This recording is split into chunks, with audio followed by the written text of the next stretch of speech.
सत्ता की आग में जलने वालों, मुझसे नफरत करने वालों, मेरी अधूरी जीवन यात्रा से तुम्हें क्यों बेचैनी सी हो रही है? तुम्हें क्यों ऐतराज़ हो रहा है? तुम मेरे बारे में कुछ नहीं जानते, ना ही तुम किसी और के बारे में जानते हो संसार के अंदर। तुम स्वयं को जानने का प्रयास करो ना।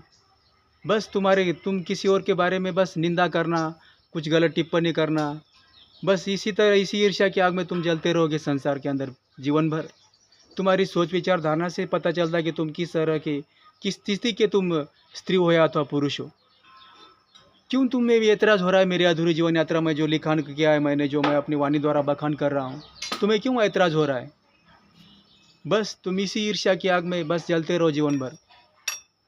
तुम मेरे बारे में कुछ नहीं जानते। आज तक तुम्हें पता नहीं मेरे बारे में, मेरे जीवन चरित्र का और भी मेरा रहस्य कुछ भी पता नहीं है। लेकिन तुम्हारे जीवन के अंदर तुम कैसी बेचैनी से होकर जीवन जी रहे हो तुम ना। तुम तो किसी से प्रेम करना तो नहीं जानोगे, और कोई और किसी और ने किया तो तुम उसका मजाक बना के रखोगे। बस तुम्हें जीवन में, संसार में तुम्हारे जैसे लोगों की खातिर ये संसार पूरा भ्रमित भ्रष्ट भ्रष्ट हो चुका है। दिखावे में तुम ज़्यादा जीना चाहते हो। मैं अपने जीवन के अंदर प्रेम को पूर्ण रूप से जी चुका हूँ। मुझे किसी भी चीज़ की कोई आशा नहीं है, ना भी कोई आसक्ति, ना कोई मोह है, कोई लालच है, ना मैं कुछ पाने के लालसा से कुछ कर्म कर रहा हूँ।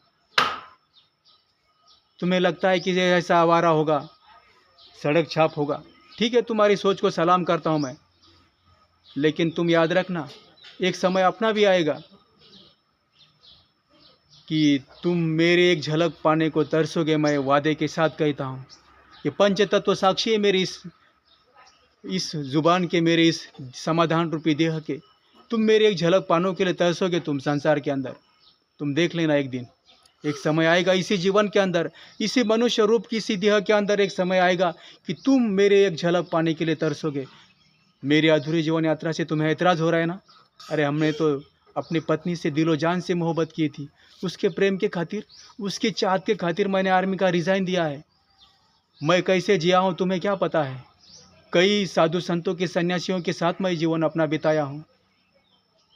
किस तरह मैं अभी भी इसी मेरे जीवन के अंदर जी रहा हूँ तुम्हें कुछ भी पता नहीं है। तुम्हें मजाक सुलगता है मेरे जीवन के बारे में। ये कैसे कैसे वीडियो के बन के डाल रहा है, क्या क्या लिखता रहता है। ये लिखान कोई या किसी और के बारे में, किसी के बातें सुनकर नहीं लिख रहा हूँ मैं। परम सत्य की खोज तो मैं घोषणा करना चाहता हूँ। ये अपने अभ्यास से, अपने दम पर मैं लिख रहा हूँ मैं, परम सत्य की खोज। ये तुम्हारी सोच ज़रा बदलो, सोच बदलो तुम्हारी। इंसान बनकर थोड़ा सा इंसानियत के नाते जीने का प्रयास करो ना। जियो और जीने दो, स्वयं भी जियो और दूसरों को भी जीने दो। यही मानवता का सच्चा धर्म है। क्यों किसी और के जीवन के अंदर तुम ताक झाक करने की कोशिश करते हो? किसी और के बारे में तो तुम्हें तो पता नहीं होगा, फिर भी तुम जानने का प्रयास करते हो। बस उसके अंदर बस कुछ ऐसी गलत टिप्पणी करना, कुछ ऐसे मैसेज करना। हाँ, तुम्हारे रवैये से पता चलता है कि तुम किस तरह की, किस स्थिति के इंसान हो। मैं किसी और को टारगेट करके नहीं बता रहा हूँ ये कोई बातें। क्यों ऐसा कर रहे हो? क्यों नफरत से पाल के जी रहे हो तुम इस जीवन के अंदर? तुम्हें जो कुछ पे करना है तुम करो ना। तुम्हें किसने बना कर दिया है? तुम्हारा राह अलग है, तुम्हारा पथ अलग है, हम सबका पथ अलग अलग होता है। लेकिन इस तरह की सोच लेकर जियोगे तो तुम जीवन में कभी भी शांतिमय, आनंदपूर्वक जीवन व्यतीत नहीं करोगे। तुम्हें धन दौलत, सत्ता, मोह, ये सब कुछ मिलेगा तुम्हें। शौर्य, शोहरत मिलेगी, धन संपदा, मान सम्मान, पद प्रतिष्ठा, सब कुछ मिलेगा, लेकिन शांति नहीं मिलेगी तुम्हें। ये मेरी बात याद रखना जीवन के अंदर।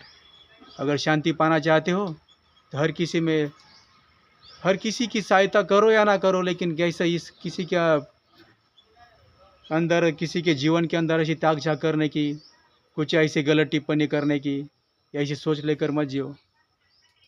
इंसान बनने की कोशिश करो ज़रा। इंसान हो, इंसानियत के नाते ज़रा जीने का प्रयास करो। अब तुम्हारे लिए अब क्या कहें? तुम्हारे लिए कुछ कहना भी मेरे पास अभी लफ्ज़ भी नहीं है। चलो, तुम्हारी मस्तिष्क, ईश्वर करे तुम्हारा बुद्धि सोच विचार बदल जाए।